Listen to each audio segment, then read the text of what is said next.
അന്താരാഷ്ട്ര ബഹിരാകാശ നിലയത്തിൽ കഴിയുന്ന ഇന്ത്യൻ വംശജ സുനിത വില്യംസിന്റെയും ബുച്ച് വിൽമോറിന്റെയും ഭൂമിയിലേക്കുള്ള തിരിച്ചുവരവിന്റെ തീയതി ഇനിയും പ്രഖ്യാപിക്കാതെ നാസ.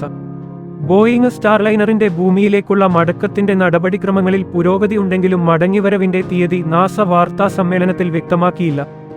ബഹിരാകാശ സഞ്ചാരികളെ തിരികെ കൊണ്ടുവരാൻ കഴിയുമെന്ന് ആത്മവിശ്വാസമുണ്ടെന്ന് സ്റ്റാർലൈനർ പ്രോഗ്രാം മാനേജരും വൈസ് പ്രസിഡന്റുമായ മാർക്ക് നേപ്പി വാർത്താ സമ്മേളനത്തിൽ പറഞ്ഞു.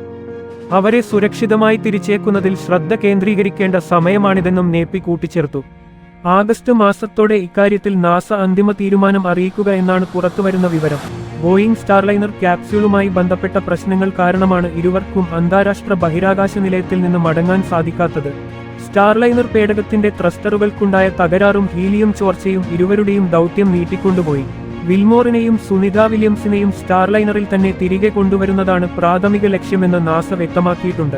എന്നാൽ തിരിച്ചുവരുന്ന തീയതി പ്രഖ്യാപിക്കാൻ മിഷൻ മാനേജർമാർ തയ്യാറല്ലെന്ന് നാസയുടെ വാണിജ്യ crew programme manager Steve Stich പറഞ്ഞു. ജൂൺ 5-നാണ് ഇരുവരെയും കൊണ്ട് ബോയിങ് സ്റ്റാർലൈനർ കുതിച്ചുയർന്നത്. ഒരാഴ്ചത്തെ ദൗത്യത്തിനായാണ് ഇരുവരും ബഹിരാകാശ നിലയത്തിലെത്തിയത്. ജൂൺ പകുതിയോടെ തിരിച്ചുവരേണ്ട ഇരുവരും ഒരു മാസത്തിലേറെയായി ഭൂമിയിലേക്ക് മടങ്ങാനാവാതെ കഴിയുകയാണ്.